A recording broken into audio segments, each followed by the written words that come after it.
Yamunatira Vanachari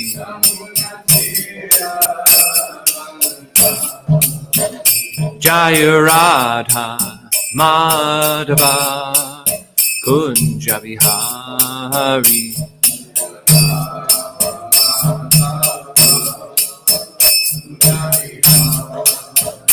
Jaya Radha Madhava Kunja Vihari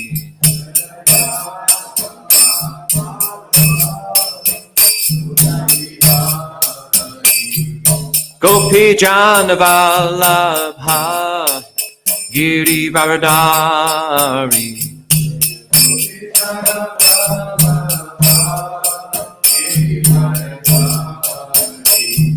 Gopi Janavalabha Giri Varadari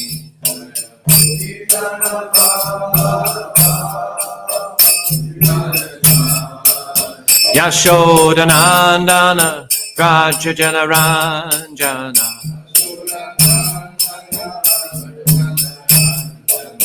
Yashodanandana Raja Janaranjana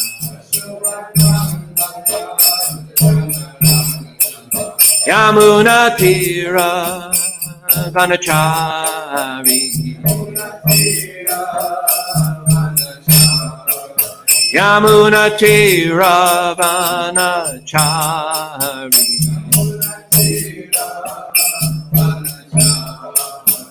Jaya Radha Madhava Kunja Vihari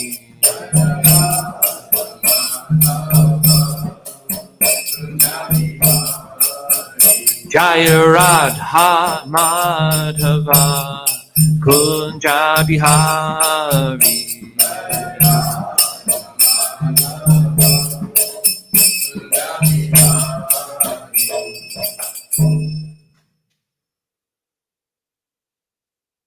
Lilamrita.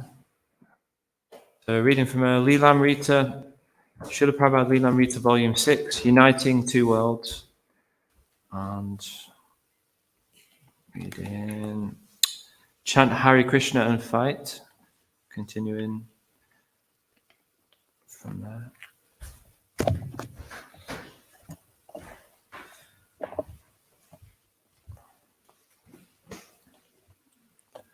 There were many little...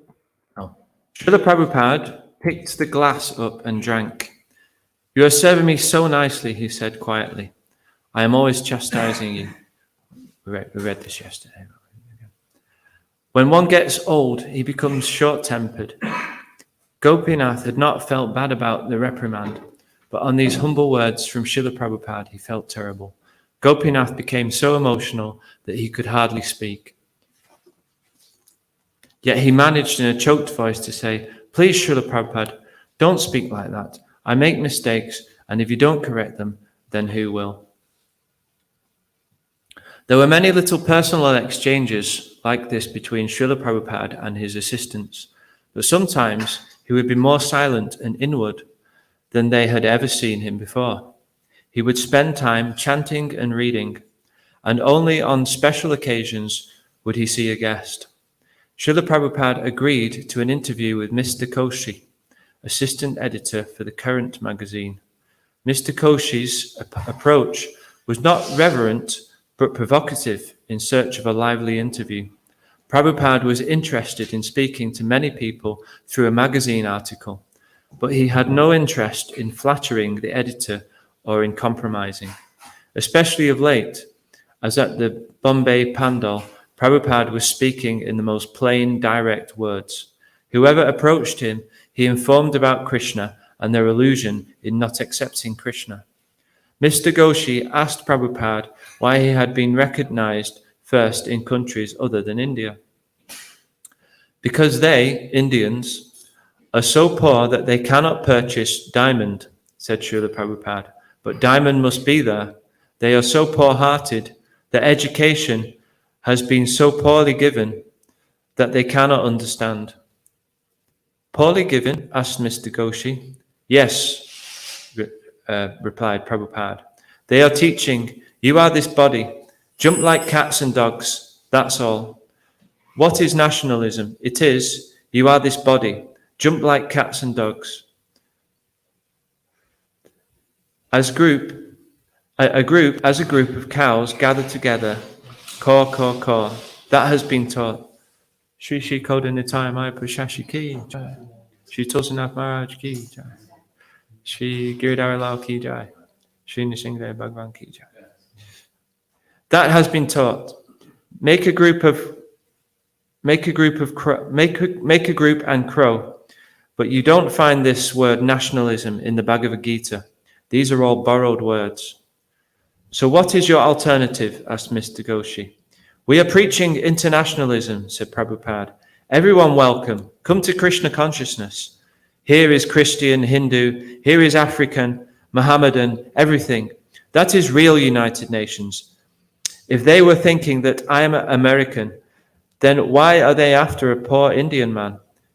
Indians are known outside India as poverty-stricken, and that's a fact. But actually, we are not poverty-stricken. If we cultivate our own standard of knowledge, Bhagavad Gita, then we are the richest. We can give the whole world these gifts. Prabhupada said, it was regrettable that scholars and politicians pretend to be students of Bhagavad Gita without even knowing the difference between the body and the owner of the body. They do not even know the first lessons of Bhagavad Gita.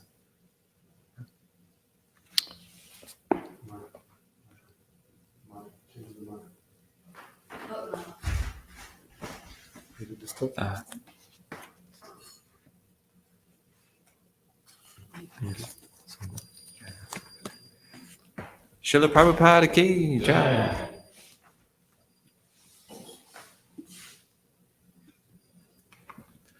So now we're reading from Srimad Bhagavatam. So I'll just do the invocation. Use Bhagavad Gita to read that from. Om Jnana Timirantasya Gyananjana Shalakaya Chakshurum Militamena Tasmai Shri Gurave Namaha. Shri Chaitanya Manobishtam Stapitam Yena Bhutale Svayam Rupa Kadamayam Dadati Svapadantikam Vandeham Shri Guru Shri Uttapada Kamalam Shri Gurun Vaishnavamscha Shri Rupam Sagrajatam Sahagana Raghunathan Vitam Tam Sajivam Sadvaitam Savadhutam Parijana Sahitam Krishna Chaitanya Devam Shri Radha Krishna Padan Sahagana Lalita Shri Vishakhan Vitamscha Hey Krishna Karuna Sindhu Dinabando Jagatpate Gopesha Gopika Kanta Radha Kanta Namostute Tapta Kanchana Gourangi Radhe Vrindavaneshwari Vishwabhanu Sute Devi Pranamami Hari Priye Vancha Kalpa Tarubhyascha Kripa Sindhubhya Evacha Patitanam Pavanebhyo Vaishnavebhyo Namo Namaha Shri Krishna Chaitanya Prabhu Nityananda Shri Advaita Gadadhara Shri Vasadi Gaura Bhakta Vrinda Hare Krishna Krishna Krishna Hare Hare Hare Rama Rama Rama Hare Hare.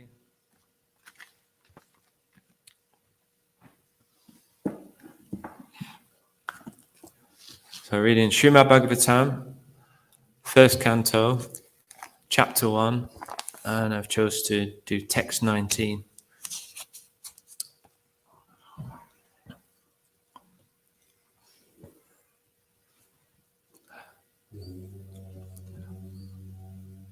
Vayam tu na vitripyama uttamashloka vikrame yaktrin vatam rasa jnanam svadu svadu pade pade.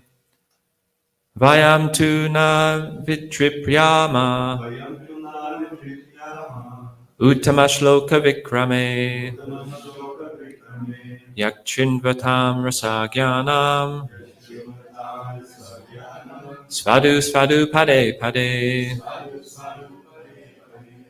Vayam tu na vitripyama. Uttama shloka vikrame. Yakchinvatam rasagyanam. Svadhu svadhu pade pade.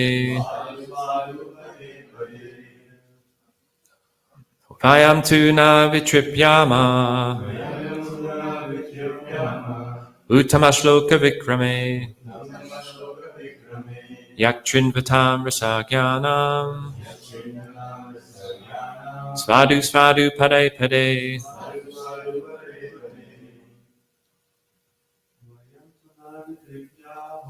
Vayam tu na vitripyama. Uttama shloka vikrame. Yachinvatam rasagyanam. Svadhu svadhu pade pade.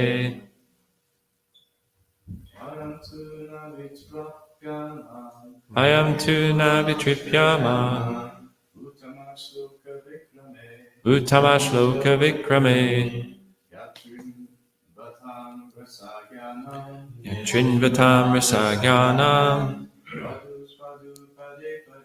Svadhu svadhu pade pade. Vayam tu na vitripyama.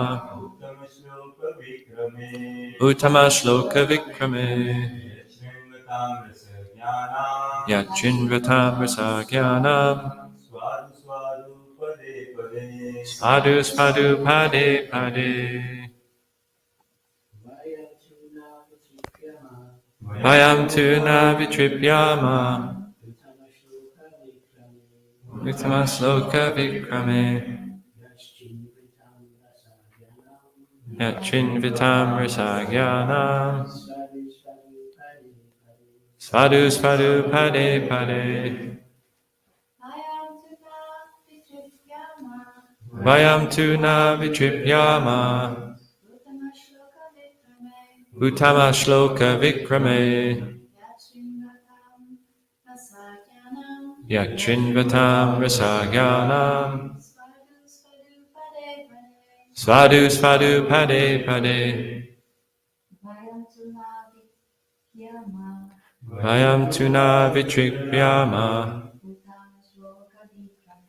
Uttama shloka vikrame. Yachinvatam rasagyanam. Svadhu svadhu pade pade. Vayam, we. Tu, but. Na, not. Vitripyama, shall be at rest. Uttama shloka, the personality of Godhead who is glorified by transcendental prayers. Vikrame, adventures. Yat, which. Srinvatam, by continuous hearing. Rasa, humor. Jnanam, those who are conversant with. Svadhu, relishing. Svadhu, palatable. Pade pade, at every step.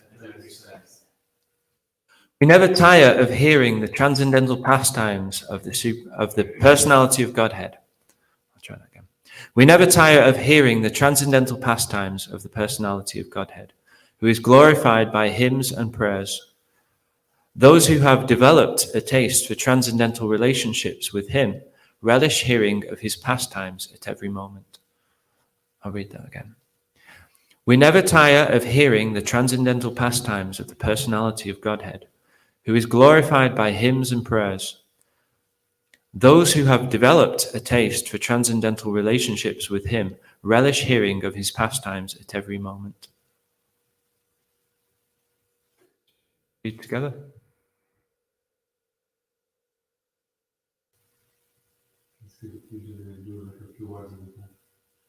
I see. We never tire of hearing the transcendental pastimes of the personality of Godhead, who is glorified by hymns and prayers. Those who have developed a taste for transcendental relationships with him relish hearing of his pastimes at every moment.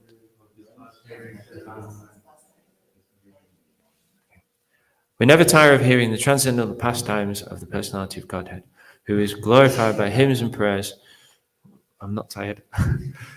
Those who have developed a taste for transcendental relationships with him relish hearing of his pastimes at every moment. Physically tired. There is a great difference between mundane stories, purport by His Divine Grace, A.C. Bhaktivedanta Swami Prabhupada Ki Jai. There is a great difference between mundane stories, fiction or history, and the transcendental pastimes of the Lord. The histories of the whole universe contain references to the pastimes of the incarnations of the Lord. The Ramayana, the Mahabharata, and the Puranas are histories of bygone ages recorded in connection with the pastimes of the incarnations of the Lord, and therefore remain fresh even after repeated readings. For example, anyone may read Bhagavad Gita or the Srimad Bhagavatam repeatedly throughout his whole life and yet find in them new light of information. Mundane news is static, whereas transcendental news is dynamic, inasmuch as the spirit is dynamic and matter is static. Those who have developed a taste for understanding the transcendental subject matter are never tired of hearing such narrations. One is quickly satiated by mundane activities, but no one is satiated by transcendental or devotional activities. Uttama Shloka indicates that literature which is not meant for nescience. Mundane literature is in the mode of darkness or ignorance, whereas transcendental literature is quite different. Transcendental literature is above the mode of darkness, and its light becomes more luminous with progressive reading and realization of the transcendental subject matter. The so-called liberated persons are never satisfied by the repetition of the words Aham Brahmasmi. Such artificial realization of Brahman becomes hackneyed, and so to relish real pleasure, they turn to the narrations of the Srimad Bhagavatam. Those who are not so fortunate turn to altruism and worldly philanthropy.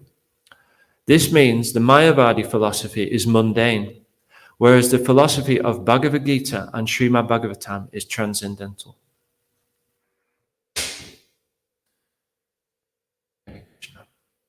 So Srila Prabhupada's purport here. So Srila Prabhupada is establishing the difference between mundane topics and transcendental topics.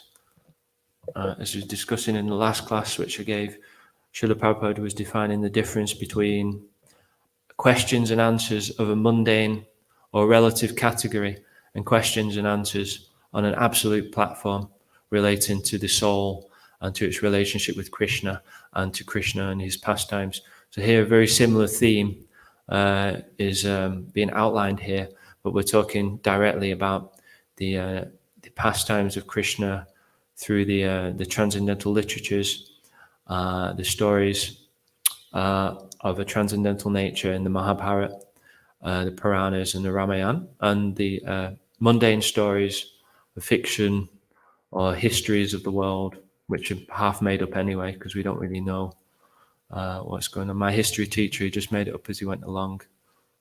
This Irish guy I had. It was really nice stories, but he was just making it up. So, but it was nice to hear, but it was of a mundane nature, hearing about the Romans and the Greeks and all these different things and how they would eat and sleep, mate and defend, how they would do things in different ways. It was quite interesting, but it's relatively interesting. Whereas here, I always remember he was talking about the Romans, they would feast and then they would make themselves sick and then they would eat more and then they would make themselves sick again, and that's how they enjoyed themselves. So this is quite, this is relative happiness, and it's going to bring distress and destruction and death, and then that's the end of the Romans sort of thing. So this is temporary topics of a temporary nature, and they don't go beyond eating, sleeping, mating, and defending. This This is how you detect whether it's something of a mundane story, matter or not. But in Krishna's, the histories which relate to Krishna, namely here, the Ramayana, the Mahabharata, and of course, the words of Krishna, the Bhagavad Gita, and the words about Krishna, the Srimad Bhagavatam, these are on an absolute platform. They transcend eating, sleeping, mating, and defending. This is how we can detect whether something is of an absolute nature or of a relative nature. This is one of the key this is how we differentiate between these two subject matters. One definition of knowledge is to know spirit, matter, and the nature of both. So by reading these books, by reading Srila Prabhupada's purports, we can become streetwise as to detect what is spiritual, what is material, and the nature of both. And both are described, both are explained in detail. We're not just being bombarded with a spiritual philosophy without having a deeper understanding of what the material world is and how to relate to that, and how to relate that on an absolute level as well. So many of us have watched films in the past. We've taken shelter of the cinema, of theatre, of the media, of stories in general. And we do derive some kind of temporary pleasures from that, some kind of temporary realizations about the world that we live in. But when we read these literatures of Srila Prabhupada, we're actually able to connect everything on an absolute platform, and we're able to engage our previous and our present propensities of recreational activities. We're actually able to see them in a more streetwise way and actually begin to relate those to Krishna as well. That there are many allegories, similes, parables in various literatures, even in mundane poetry, and they can also be related to Krishna when we become knowledgeable about Krishna. So that's just something to bear in mind, is we're not totally condemning stories and these kind of things, but they are of a different category entirely, and this has to be understood. This is what Srila Prabhupada is really highlighting here, is that we have to really prioritize what we're getting into. And I was given the analogy of the lemon. The lemon absorbs water and sunshine, and then when you squeeze the lemon, the watery, sunshiny stuff is coming out in the form of lemon juice, and this is very tasty. It's very appetizing, and that's why we're prone to squeeze lemons. If other stuff was coming out of lemons, like blood and pus and mucus and bile and gases and stuff, we wouldn't be so wanting to get it in the lemon squeezer. So we don't want to be like that. We don't want to be bringing out all this pus and mucus and bile when we're squeezed. We want to be bringing out something that's nectarian, or something that resembles sunshine. So this is what the transcendental literatures are providing us with, this opportunity to really absorb something that's spiritually beneficial for ourselves and for other people, and then to be able to share this with other people, either by wringing ourselves out like a sponge, or by, if it's not appropriate to do that, to kind of wring a sponge over somebody's head, if you like. It's not always an expected thing you would do, but people will squeeze you. They'll naturally squeeze you for one thing or another in life. And if you're absorbing nectar, you're absorbing the pastimes of the Lord and transcendental topic matter. This will come out in conversation. It will come out in your very being. And this is what we're trying to cultivate as bhaktas, as devotees, is this nectar, this transcendental topic matter about Krishna. And we never tire from hearing about it, and we never tire from sharing it with other people, actually. There is one theory that an excess of preaching will burn out the devotee, but actually it's not the case. The more you give Krishna consciousness to other people, the more you will be able to absorb Krishna consciousness back into your life. And this is the ongoing process of wringing the sponge out. The sponge becomes ready to accept more water. And then the water doesn't stagnate. It will remain fresh, ever fresh. So this is a tip of how to really relish this process of absorbing the pastimes at every moment and hearing them fresh, is to give them to others, to share these with other people. On whatever level you are at, you can share these pastimes with other people. I was reading through a few of these verses of the Canto 1, Chapter 1, in order to choose a verse. And every purport, I kind of realized that I was actually disqualified to give a class on one particular purport. So what I did and what I wanted to achieve in this class was to give a general overview of the chapter and just pick out little bits that I felt that I could get something from, rather than just give one albeit kind of class on one particular purport. Because, for example, here, I haven't actually read the Ramayana. I've only heard bits of it. I've heard bits of narration. I haven't read the Mahabharata. I've read the Bhagavad Gita. I haven't read all the Puranas. I've read Sri Upanishad. So already I'm completely disqualified to give this class. But the process that's been recommended in this chapter 1 is to read Srimad Bhagavatam, to get into reading Srimad Bhagavatam. Practically, as we know from learning about Srila Prabhupada, his techniques of preaching, we begin to pick up these techniques and learn a bit about the nature of Srila Prabhupada and how he would present Krishna consciousness, because presentation is very important. And time, place, and circumstances, Srila Prabhupada was employing this drumming the message home, if you like. He was drumming the message home. He would never deviate from an argument. He would go back to the argument until the person would accept the topic matter of what the argument was about, rather than diverting to another topic matter and trying to defeat Srila Prabhupada on a different argument. So Srila Prabhupada wouldn't fall for that. He would go back to the original argument. He would give the correct presentation of what he was saying, and he would drum the message home until the person would basically either have to defeat him on that argument, which they were not able to do, or they would have to accept the point that Srila Prabhupada was making. So here it's very clear from reading all these different verses and trying to choose a purport that I was qualified to speak on, which of course I'm not on any of them. I was at least able to gauge that Srila Prabhupada was telling me to read Srimad Bhagavatam. This is what Srila Prabhupada, and the words of the Bhagavatam, absolutely non-different from what Srila Prabhupada is saying. Srila Prabhupada is an extension of the words of the Bhagavatam. Basically, Srila Prabhupada is the walking Srimad Bhagavatam. So his purports are the extension of the verses. And both the verses and the purports are saying the most important thing that you can do in Kali Yuga is read Srimad Bhagavatam.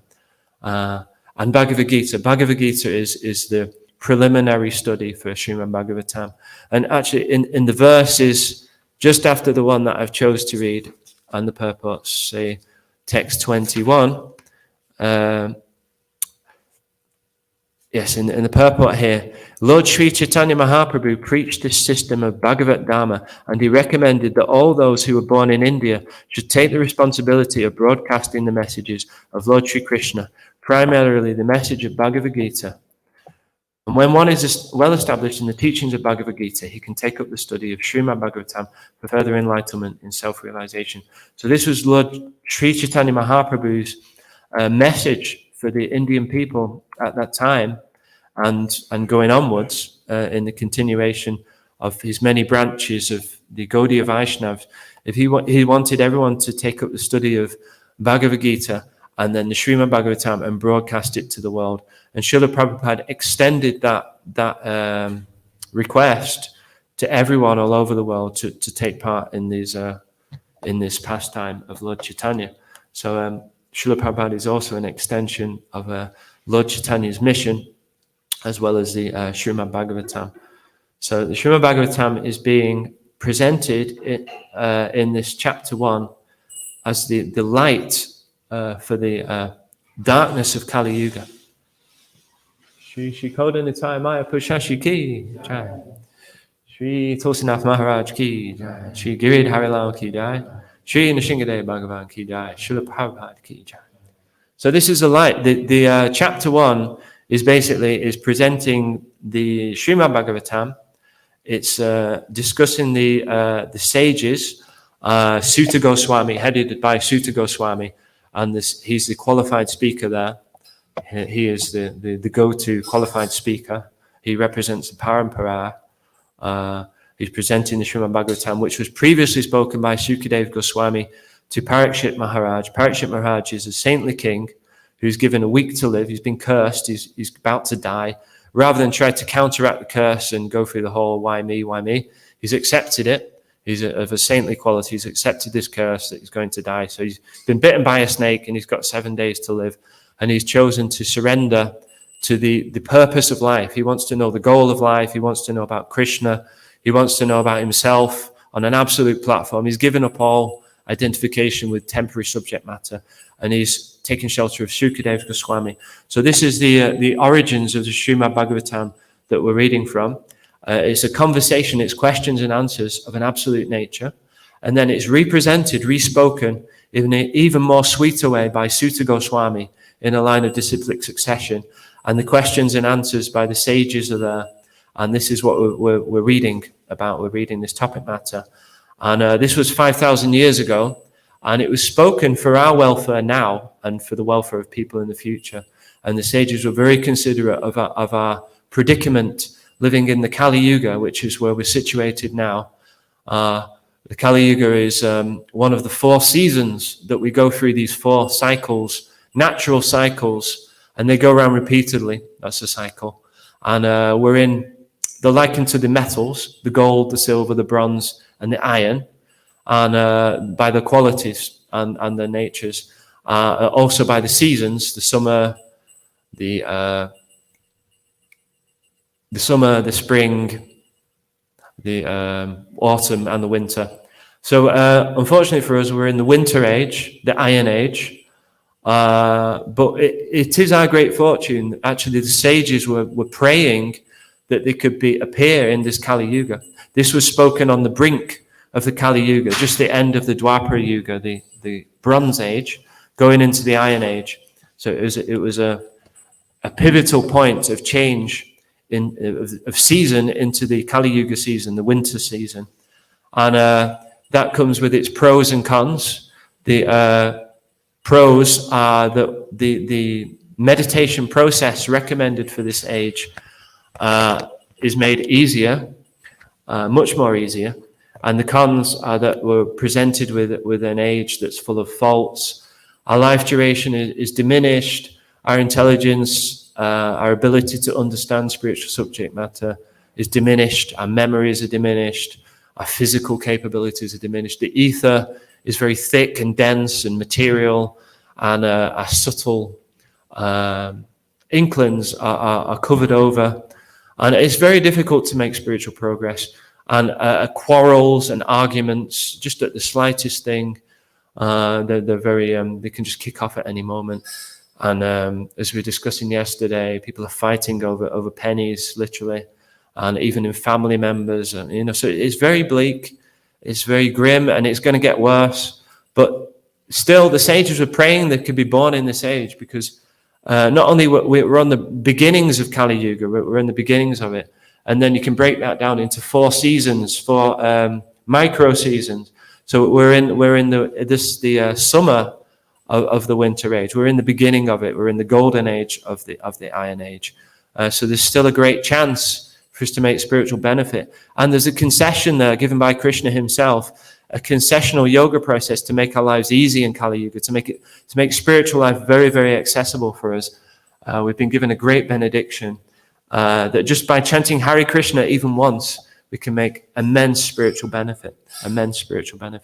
And by reading, even Srila Prabhupada saying, by reading even one word of his books, we can actually become qualified to get a taste for this transcendental message and go back home, back to Godhead. So we can make a great advancement of beginning on this path, opening up this road back to Godhead. We can begin this journey in Kali Yuga just by taking shelter of the Srimad Bhagavatam, even one word.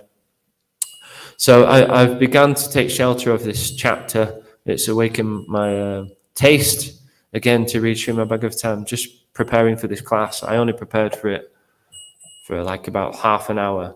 I was told last night I was giving class. So already I've accepted the challenge of giving this class because it's given me a taste for hearing about Krishna.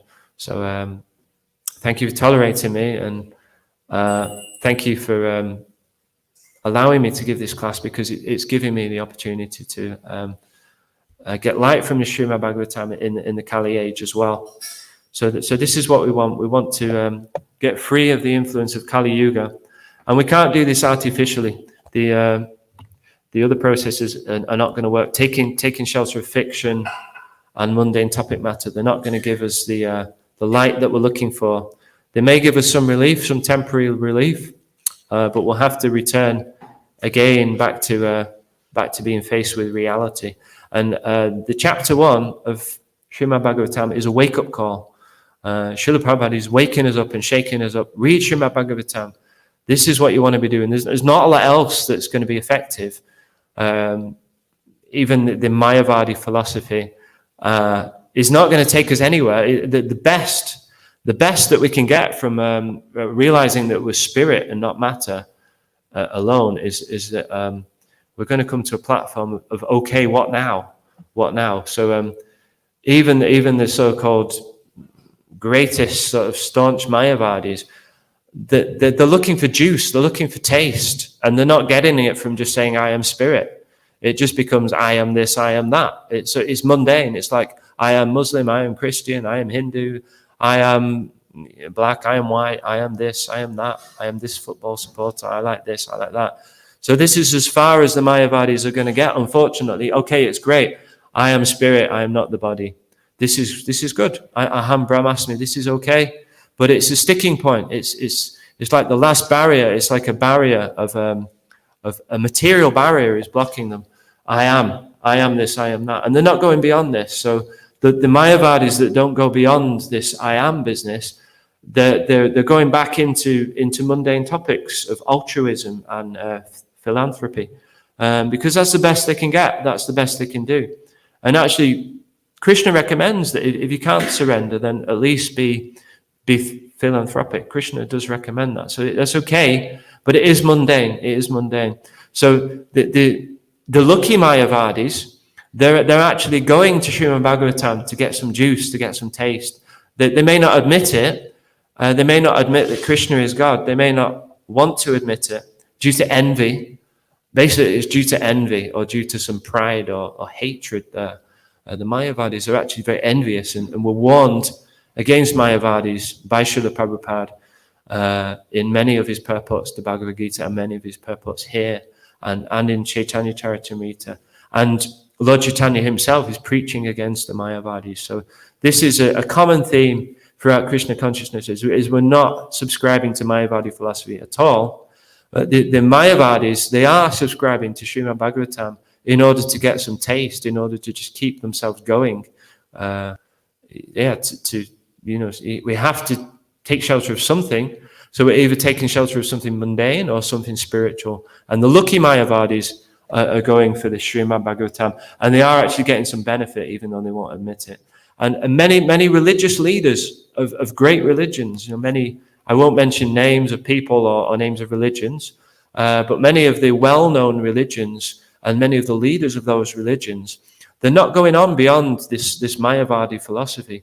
They don't really have an understanding of what goes on beyond knowing that we're spirit and not the body. They don't really have a solution or an explanation for it. They don't really go beyond this. So you can see many religious leaders, they're just going for this philanthropy, this altruism, this helping others, and patching up relative problems with a relative solution, really.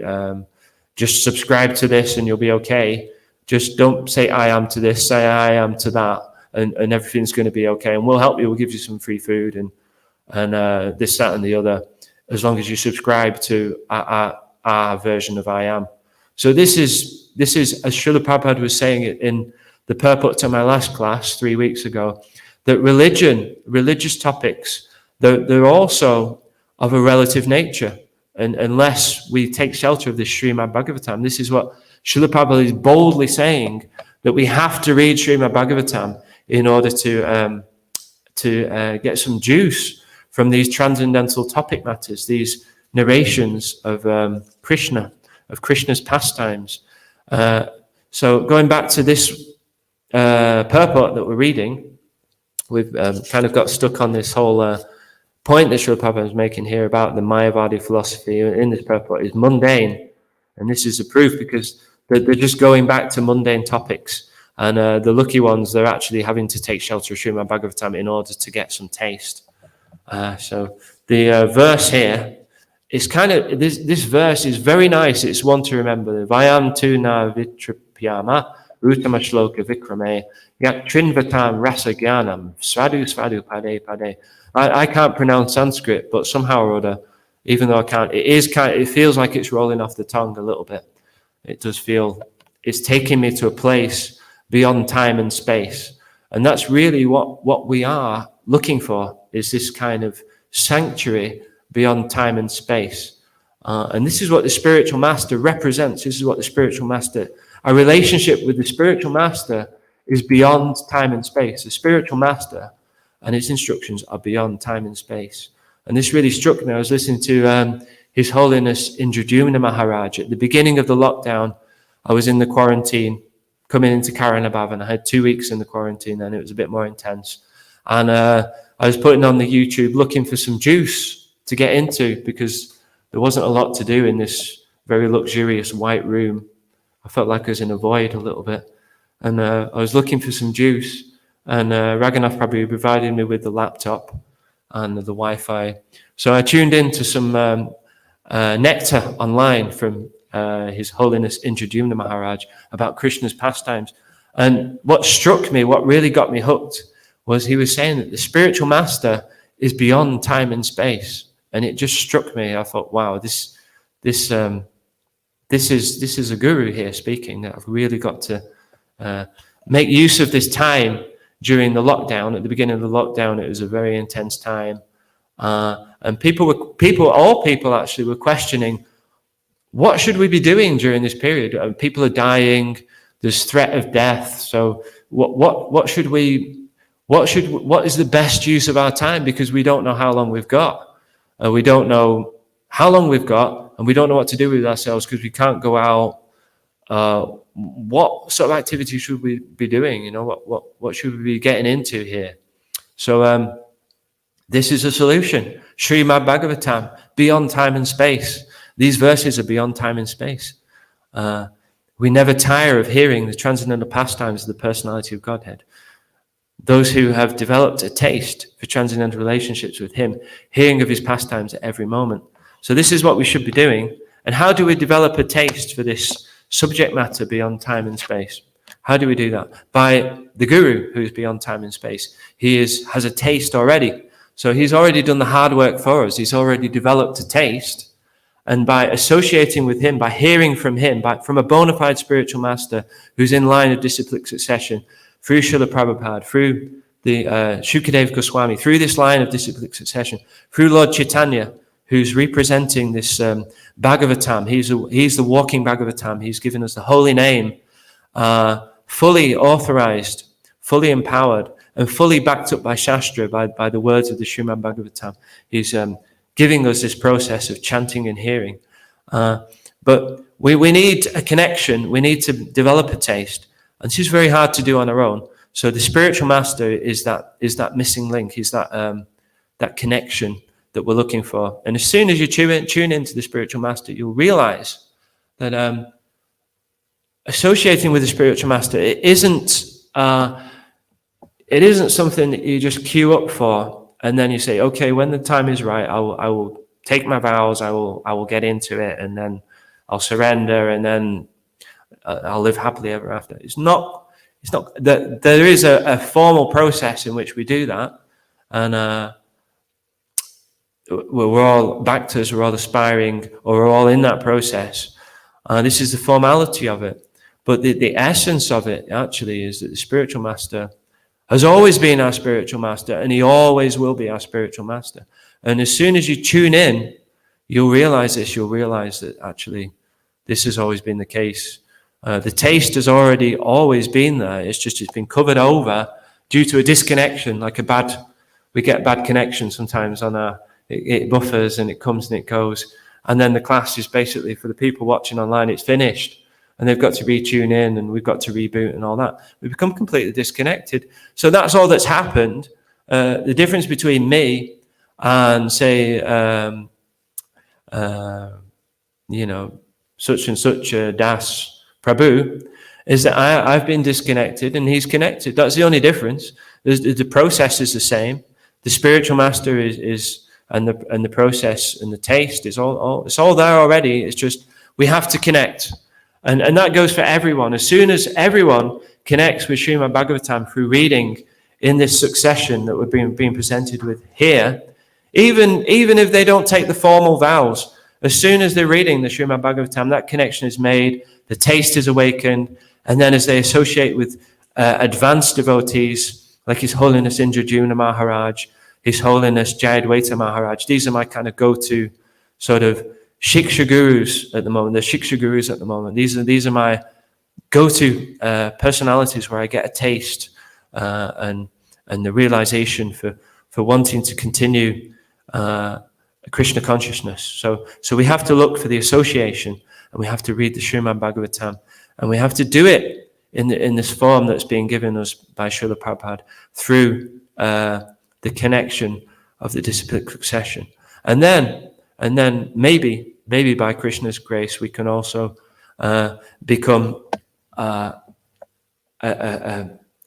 cog in the process of presenting this to other people. And actually, that is requested of us. We want to be part of this process of giving the Srimad Bhagavatam to other people, and we can do that through book distribution, through attempting to give these classes, and through becoming like the lemons or like the sponge, and then wringing it out and giving it to other people. So I'll just wrap my class up there. I'll ask for any quick questions because we've got 5 minutes left. Hare Krishna.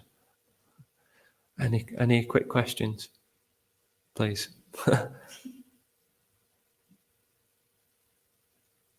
Okay, so I might add that in this first chapter, 2 processes are being given. One is chanting Hare Krishna, and one is reading the pastimes of Krishna. And this particular verse is all about reading the pastimes of Krishna and developing a taste for it and relishing a taste. And this theme is that the revelation, as we're reading in the purport, I'm just remembering, the more you read it, the more you get into it, the more brighter it becomes. Imagine that. It's like if you have a torch runs out after a while, doesn't it? But imagine it got brighter and brighter and brighter.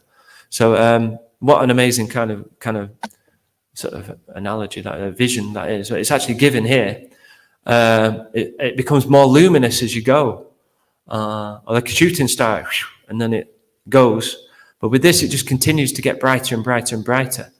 And I would imagine, I would be very confident to say actually that we become brighter the more that we engage in this topic matter.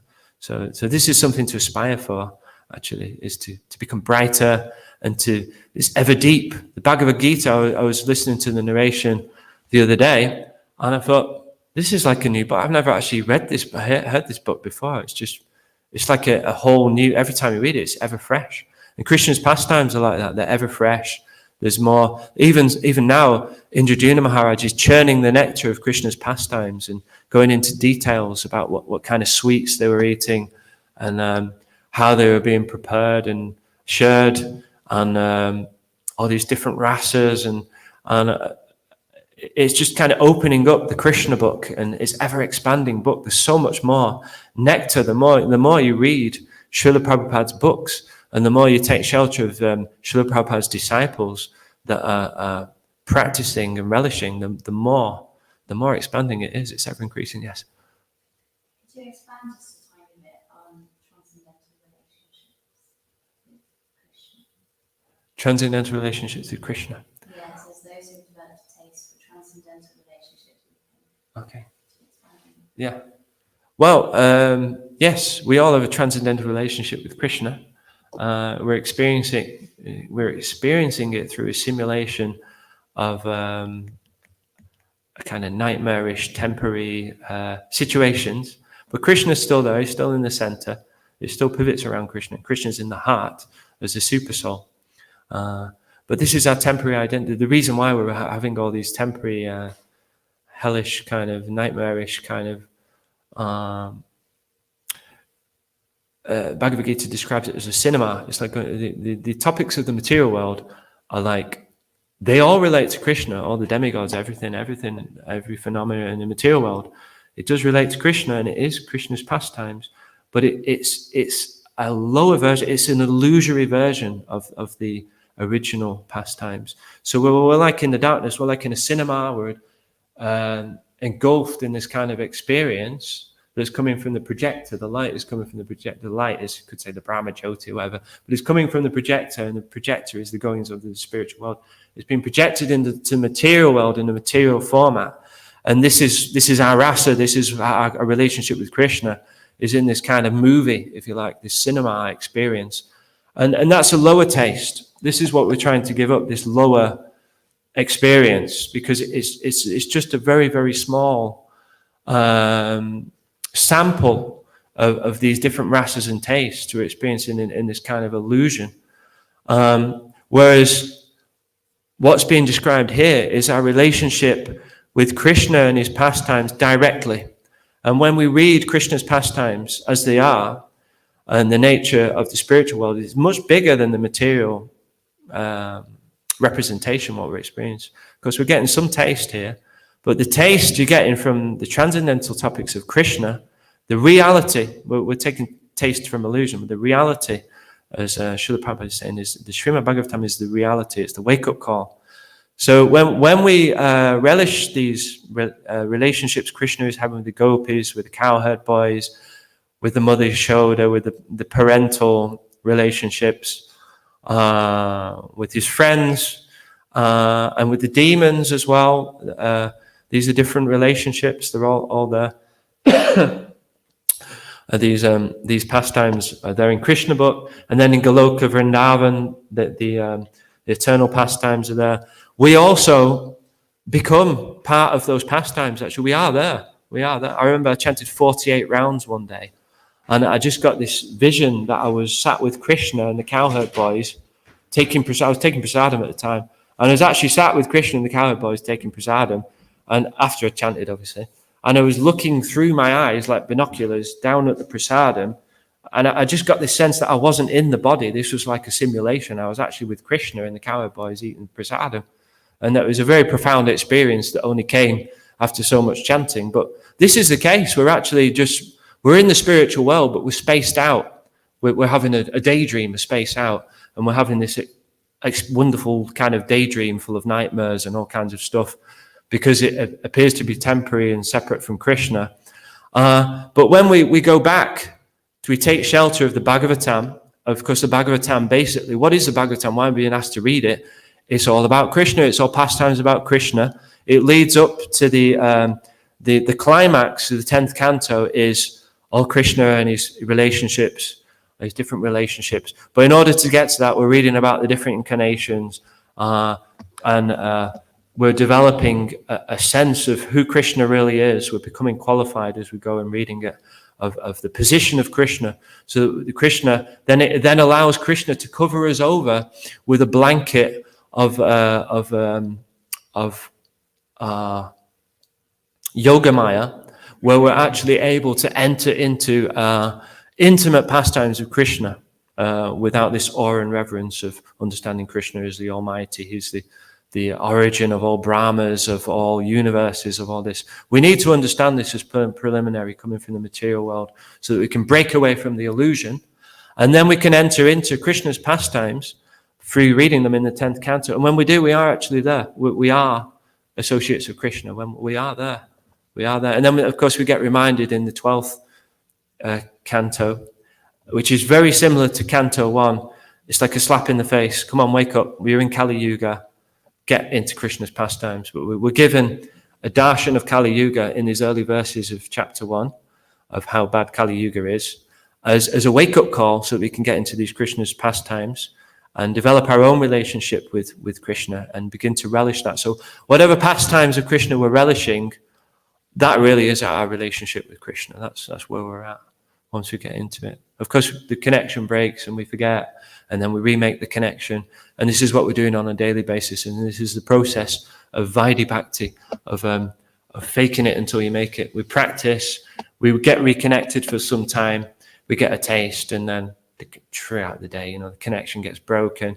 But we go back to it, and this going back to it, this regular hearing of Srimad Bhagavatam, this is what we have to really stick to, grab onto this process, like grabbing onto Lord Chaitanya's dhoti or Srila Prabhupada's feet.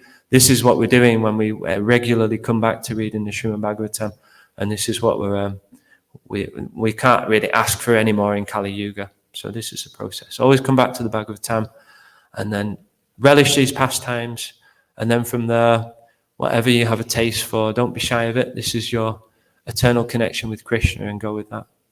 Hare Krishna. Srila Prabhupada ki jai. Srila Guru Maharaj's ki jai. Hare Krishna.